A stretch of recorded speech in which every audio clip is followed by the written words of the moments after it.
Magandang umaga mga kaboy takas! Hello! Yeah! Woohoo! Yan.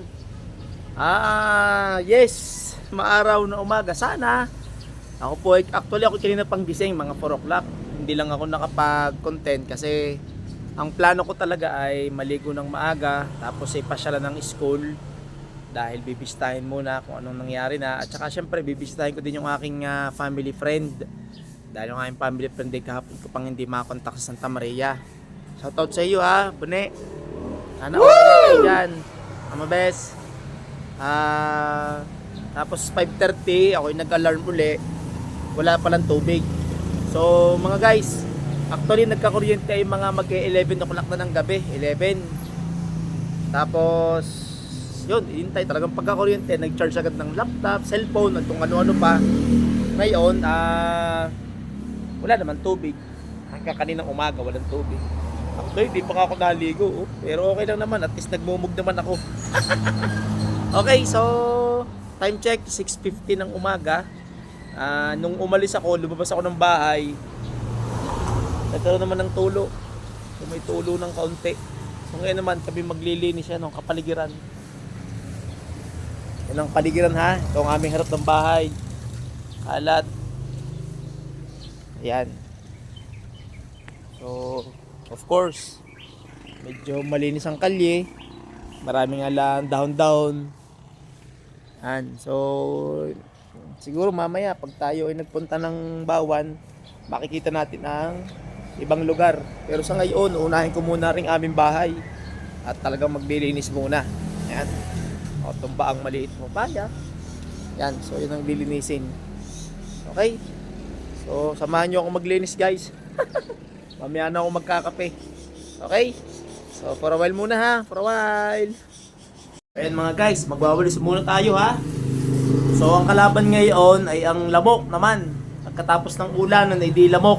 Ano? Lamok. Okay?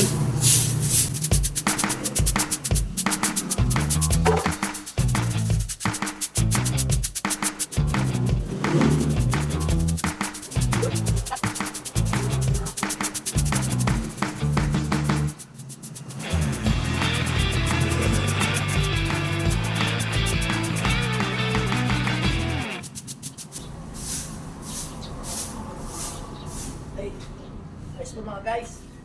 Ayos. Woo. Na. Okay, so yun na lang muna po mga kaboy takas ha. Akin muna pong papatayin at mabahabang linisin ito. So kita nyo naman ang aking lilinisin, ano? Yan. Yung harapan muna. Tapos saka ang tagiliran. Okay? So bye-bye na muna po ha. Bye-bye. Have a nice Friday po. Almusal muna kayong lahat. Bye-bye. So ayan mga guys, katatapos ko lang sa harapan. Ayan o. So hindi ko lang na-cleared lahat kasi medyo maputik ito. Pero majority naman inawalis ko. So at least kahit paano ay naibsan, ano. Ito naman ito mabigat, itong tagiliran. Kasi madamo. Okay? Pero utayin ko 'yan. Kung anong kaya. Utayin. Okay? So ito naman.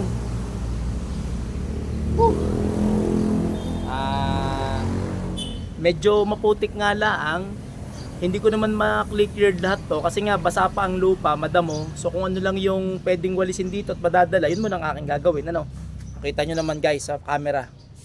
Yan. So akala nyo lang walang kalat, maraming kalat po yan na. Okay? So sige. Solo flight. Solo flight tayo, solo flight. Okay? So yan. Babay na muna mga guys ha, babay na muna. Samahan nyo ako kahit di nyo nakikita. So ingat-ingat lang po.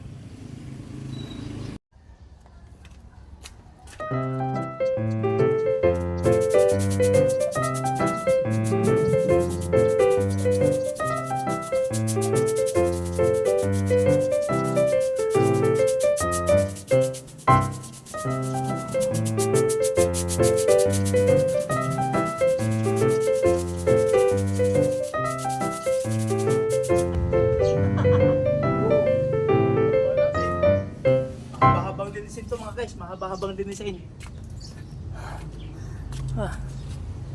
Hello mga kaboy takas! Woo! Grabe! Medyo matagal-tagal din yung linisan ko dito sa Tagiliran kasi medyo malawak po.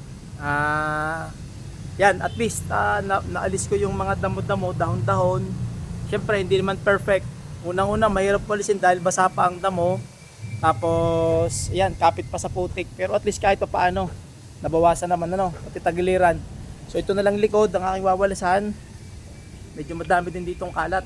Kasi marami akong naalis na dahon kahapon ng hapon kasagsagan ng ulan dun sa bubong. So ipapakita ko po yung nasira dito. Yan. Yang nakikita nyo pong yan, sa second floor, dari una. Yun. Yan po kasi ang nasira. So nalagot po yung mga support na tali sa bubong. Kaya po yung alero ay ang agos ng tubig ay doon sa gitna. Kaya dito napatak ang tubig yan sa gitnang yan. Mabuti na lang at hindi bumigay yung Tagiliran. Ito, nakikita nyo, hindi bumigay yan. At saka nasa kabila. So itong gitna lamang yung nadisgrasya. Pero sa awa naman ng Diyos ay yung buo pa rin yung ating alero. Siguro ayusin lang yung kabit ng suporta para siya ay mabuo uli. Okay? So ito nga pala yung inalis namin kahapon. Yan. Inalis muna doon sa mismong daluyan kasi nagiging barado. Dahil ang putik at ang dahon. Pati doon sa kabila. Yan. So kasagsagan ng ulan, hindi aking inalis kahapon. So hindi lang kita sa ibabaw. At mataas. Try ko rin. Malay mo naman. So yan. Guys. Okay. So ito yung inalis ko kahapon. Kita nyo. Kaya ating isusugat. Isum. Yan. So ito yung inalis ko kahapon. Ayan. Yan, yun yung may bara kahapon. Nagaling dito sa ibabaw. Yan. Ay. So yan po ha. Ito mo na kayong lilinisin. Alam nyo habang naulan, ay di aring mga basa na isinampay ko uli. At pinaglalagyan ko ng ipit para kahit pa paano ay nababasa ng ulan. E di yan. So far naman sila nakasampay pa rin. Okay, so ito na yung lilinisin. Likod. Medyo madami-dami nga laang guys. Okay, so babay muna. So yan. Hindi ko na alam kung anong oras. Okay, so babay muna. Yan mga kaboy takas. Hirap, sa likod. Grabe.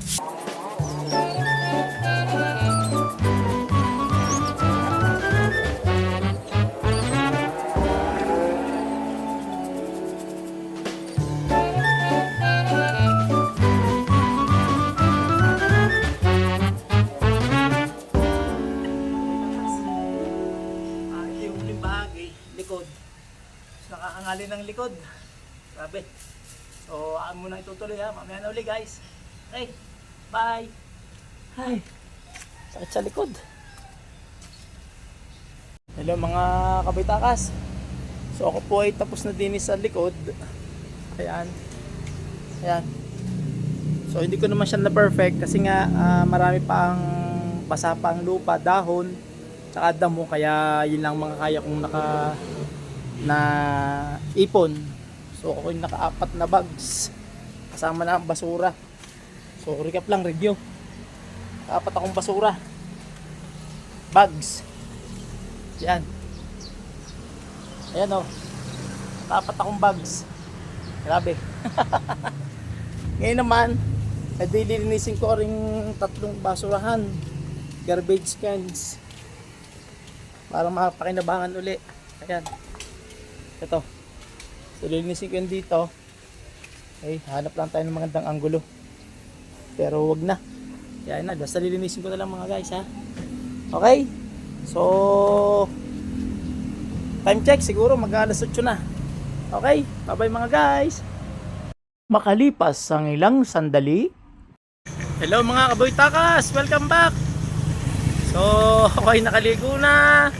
Nakaayos na ng sarili. Ipanyo ko nang dapat ipanyo yung basura yon. Kita nyo ba yan sa aking monitor? Yan. So ako yung nakadami ng bags. Nakalima yata akong bags.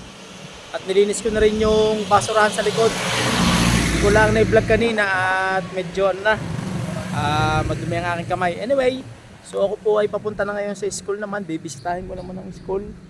Ang aming classroom, sabi sa amin kagabi kung makakabisita, bisita.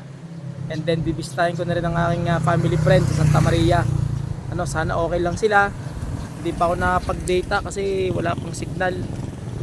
Yan. So far naman ay nagiging normal na ang lahat. So mainit. So halos lahat ay nakapaglinisan ng paligid, nag-uutay-utay.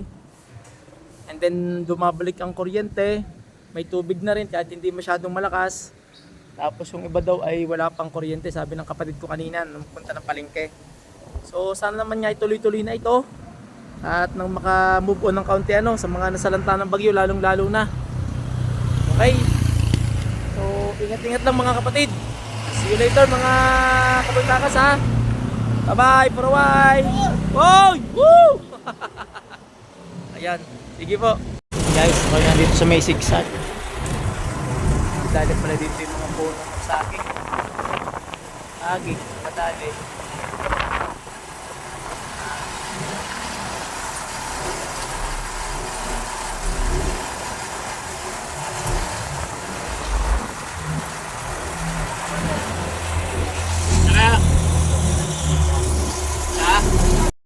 Tayo po ay nandito ngayon sa barangay San Juan. Tingnan natin kung anong utsura ng San Juan.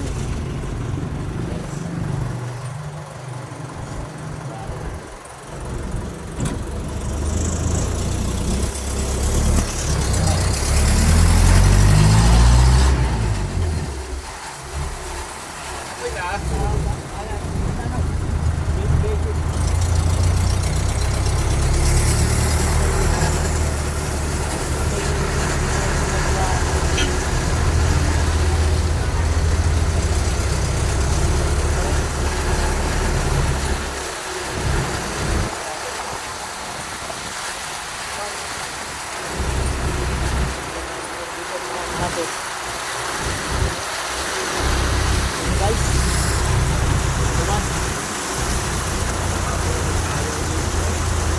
putik.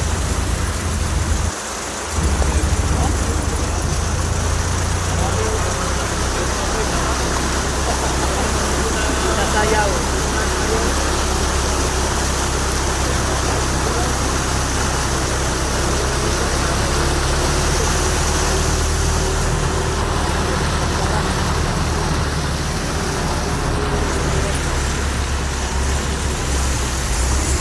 Matindi kahapon siguro dito. Matindi kahapon ng tubig siguro. Ang putik.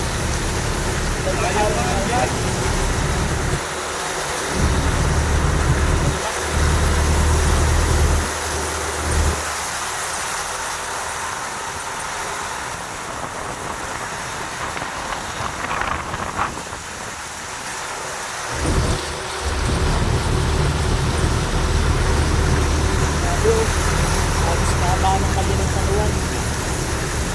Tapos siyoy. Ito na. May landor.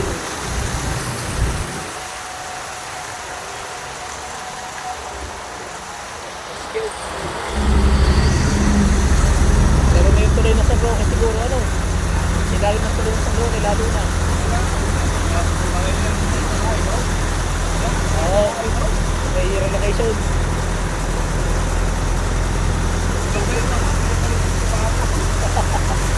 Ayos.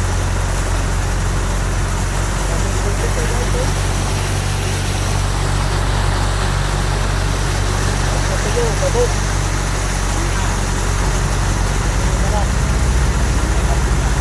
Natuyo, babot. Dito yung message.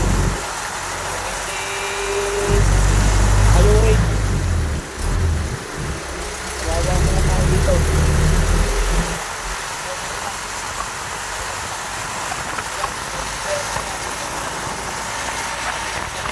Araw na naulan. Ganun po sitwasyon na sa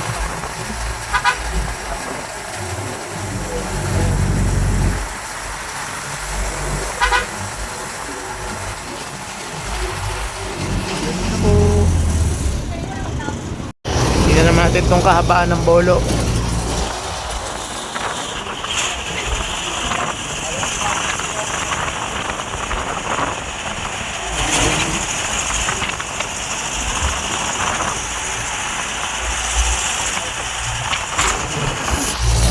sinisira ng kalye.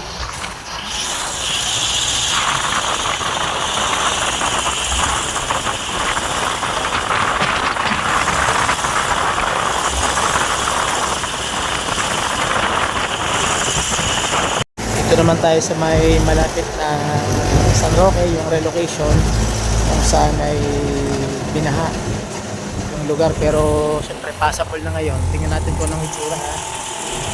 Saka yung tulay ng San Roque.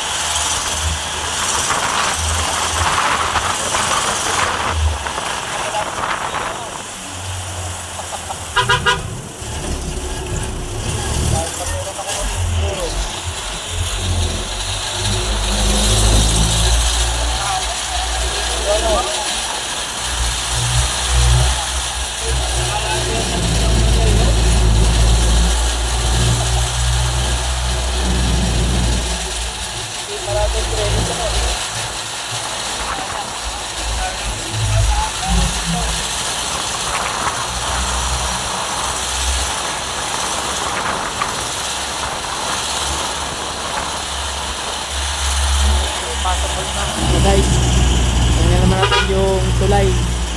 Ilan yung tulay ng San Roque.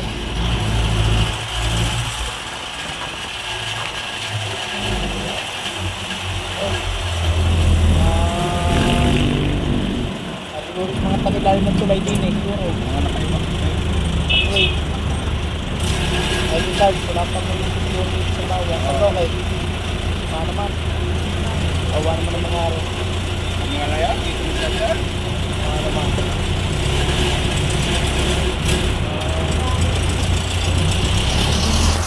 Charge mga guys, so kuryente.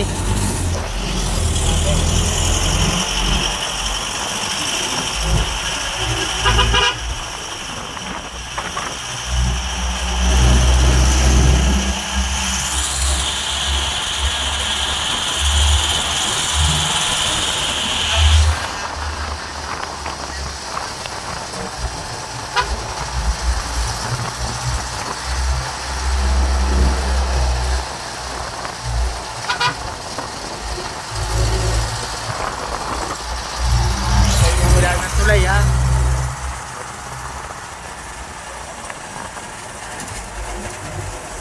Matindi kahapon. As daw tubig dito eh. Talagang lubog kahapon ng mga bahay dito.